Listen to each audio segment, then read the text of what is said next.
እንዴት ናችሁ? ደህና ናችሁ? አማን ናችሁ ወይ?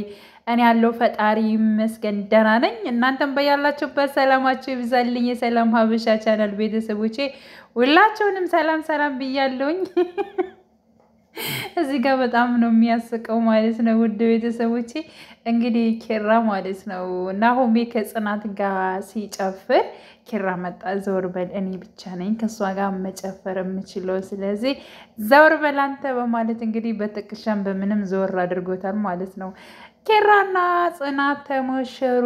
ጋይስ ደስ አላላችሁም? የምር ደስ አላላችሁም? እና እኔ በጣም ደስ ብሎኛል። እንግዲህ ያው እንደዚህ ፍክት ተብላለች ማለት ነው። እንዴት እንዳማረባት በቃ ሁሉ ነገር አምሮባታል ማለት ነው። እና ደስ በሚል እንትን ነው የመጡት በክፍል 66 ማለት ነው።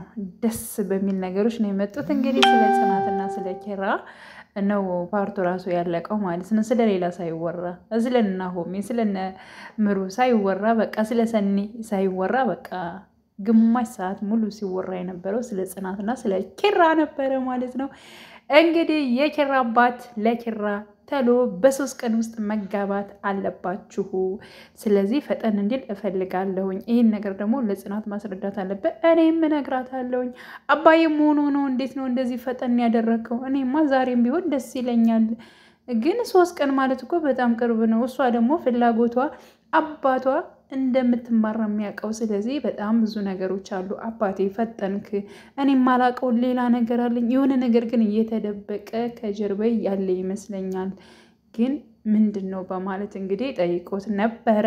ምንም ነገር የለም በቃ እንድታገባ ተብሎ ስለምፈልግ ነው በማለት እንግዲህ እሺ በማለት ደስ ይለኛል በማለት እንግዲህ የኪራ አባትን በደስታ እንግዲህ ጽናትን አናግሯት ነበረ። ጽናት ሁሉን ነገር ታውቂያለሽ፣ እንግዲህ የኪራ እናት ባለችበት ሰዓት የእሱን ደስታ ማየት ትፈልጋለች፣ የእሱን ማድረግ ማየት ትፈልጋለች። ስለዚህ ልጄ ተረጅኝና አባትሽን አስፈቅጂው፣ በእርግጠኝነት ምንም አይልሽም፣ ግን ደግሞ እኔ ልትረጅኝ ይገባልና ዛሬውኑ ማተውኑ አሳውቂኝ በማለት እንግዲህ እሳቸው ይሏታል። እሺ በቃ ነግራችኋለሁ በማለት ከኪራም ጋር እንግዲህ ኪራም የጽናት አባት ይፈቅዳል አይፈቅድም ወይ እንዴት ይሆን እያለ እየተጨነቀ ነበረ። በቃ እሺ አሁን ውጣልኝ እኔ ልደውልለት ለአባቴ በማለት እንግዲህ ኪራም እንግዲህ ለብቻው ጸሎት እያደረገ እንደው ፈጣሪ የጽናት አባት እሺ እንዲል ውስጣቸውን አራራልኝ ፈጣሪ ሆይ፣ እኔ ያለ ጽናት መኖር አልችልም፣ ጽናትን አግብቼ በደስታ መኖር ነው የምፈልገው እና ያው ልባቸውን አራራልኝ እባክህን እያለ ጸሎትን ሳይጨርስ ጽናት መጣ ቅፍ አደረገችው ማለት ነው።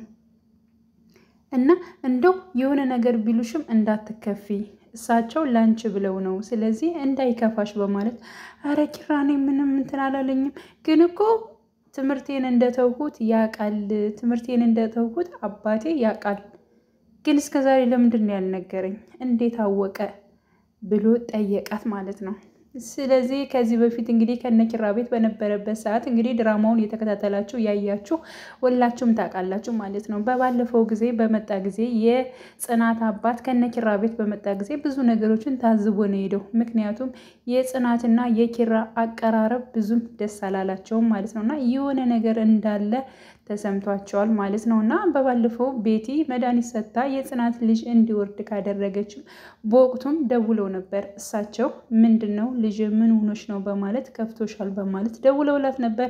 እርጉዝ በነበረበት ሰዓትም እንደዚህ ኪራ ጠበንጃ ይዞ አየሁት ብሎ ነበር ማለት ነው። ጠበንጃ ምንድን ነው? ልጅ ነው ተብሏል ማለት ነው። ስለዚህ እሳቸው የሆነ ነገር ሲታያቸው መቼም ቀጥታ ይደውሉ ነበር ለጽናት ማለት ነው። ስለዚህ ያው ተረድተዋል ማለት ነው። እና ትምህርቷን እንዳቋረጠችም አባቷ ያውቃል።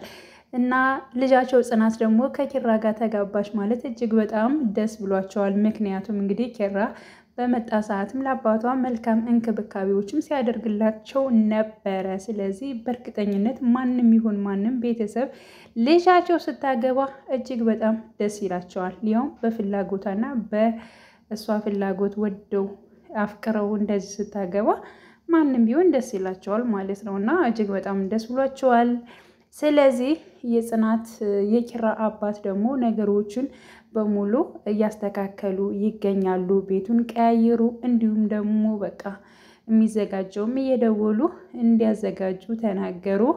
እንዲሁም ኪራና ጽናትም ለሱፍና ለቤሎ የሚሆን ሁሉ ነገር ሂጄ ከፍያለሁ፣ እናንተ ሄዳችሁ ደስ ያላችሁ ልብስ መምረጥ ትችላላችሁ በማለት እንግዲህ ለኪራና ለጽናት ተነገራቸው። እነሱም እጅግ በጣም ደስ ብሏቸው በእውነት ወጩ ግን እጅግ በጣም ብዙ ነው፣ ባለማገዜ በጣም ይቅርታ በማለት ጋሼ በጣም ይቅርታ በማለት እንግዲህ ጽናትም ይቅርታ ጠይቃለች ማለት ነው። አረ የምን ይቅርታ ነው ልጄ፣ እባክሽን አንቺም እኮ የኔ ልጅ ነች። ስለዚህ እኔ ወድጄ ፈቅጄ ነው። ገና ብዙ ነገሮች እቀያይራለሁ፣ የታዘዙ ነገሮችም አዳዲስ ነገሮች አሉ። ቆይታ ያላችሁ ለእናንተ ደስታ ያልሆነ እስከ መቼ ነው እኔ ለአንድ ልጄ ላልሆንኩኝ እያሉ እንግዲህ ቤታቸውንም ቀያይረዋል። ማድረግ ያለባቸውን ነገሮችም አድርገዋል። ቤቱንም ሰርግ አስመስለውታል። ኪራና ጽናትም ሂደው የሚፈልጉትን ልብስ መርጠዋል። እጅግ በጣም እንግዲህ ዋዜም ላይ ሆነው ማለት ነው እየጨፈሩ ምናምን፣ ሚዜዎችም ነበሩ። ግን ክብሩ ማለት ነው ጋይስ፣ ክብሩ ለምንድን ነው ያልሄደው? ሽንኩርት እየከተፈ እንደው ኩሽና ውስጥ አስቀሩት እኮ። አብሮ ብሄድ ምን አለበት? ከትላልቆች ሰርግ ትንንሽ ሰርጎች አይጠፉም። የሰኒ የምናስበው ክብሩ ቤት ነበረ ማለት ነው። እንግዲህ ምሩ እንዲሁም ደግሞ ሰኒ ሁለት ናቸው። ስለዚህ ክብሩ ደግሞ መኖር አለበት ከናሆሜ ጎን ሁለት ሚዜ፣ በሴት ሁለት በወንድ ሁለት እንዲሆን ማለት ነው። ክብሩ መቆም አለበት። በቃ ይቀወጣል። እንግዲህ ነገ ይለቀቃል ደግሞ ፓርት 67 ነገ ይለቀቃል። ነገ ሮብ ስለሆነ በተከታታይ ይለቀቃል እና ነገ ነው ሰርጉ መሰለኝ። እንግዲህ በጉጉት ሁላችንም እንጠብቃለን ማለት ነው ውድ ቤተሰቦቼ። እና እጅግ በጣም ደስ ነው የሚለው። በያላችሁበት ሰላማችሁ ይብዛ።